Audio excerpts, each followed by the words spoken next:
Na mimi nilipromise hawa MCA hawa Wetangula atakuwa analeta shilingi 100,000. Simesikia ameleta 100. Na mimi nikaambia MCA na mimi nitakuwa nasindikiza Wetangula kwa hizo ward sita zote, 60 wards. Nitakuwa nasindikiza na 50,000. Alafu kitu kibakia na kula na wananchi. Sio hivyo?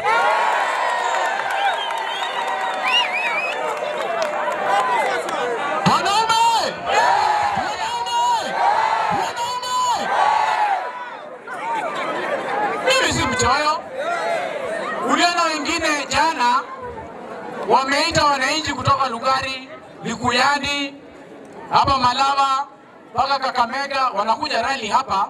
Si chama kingine inaitwa ya Rigiji inaitwa Democratic Confusion Party.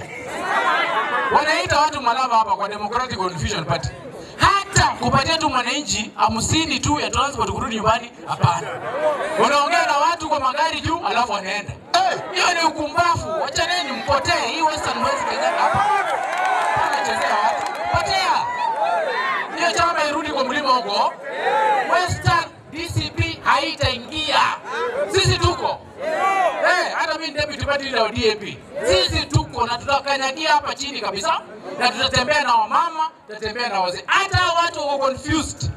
Wanasema wanataka kutafuta mtu kutoka ng'ambo, sijui kampuni kutoka ng'ambo, ikuje waambie sijui Kalonzo ndiye atakuwa president, sijui Rigiji ndiye atakuwa president. Hadi wamechanganyikiwa. Potea kabisa. Wajinga waliisha Kenya. Sisi tuwe na akili kama Waluya. Sio hivyo? Tufuate tu huyu William Ruto hapa, jirani huyu hapa. Sio hivyo? Tumpitishe 2027, 2032 tutafute Wetangula ama Musalia mwenye atakuwa mbele aingie kama rais. Sio? Bana weka hapa watu Malava na njaa mchana yote. Hata 50 wapati. Rigiji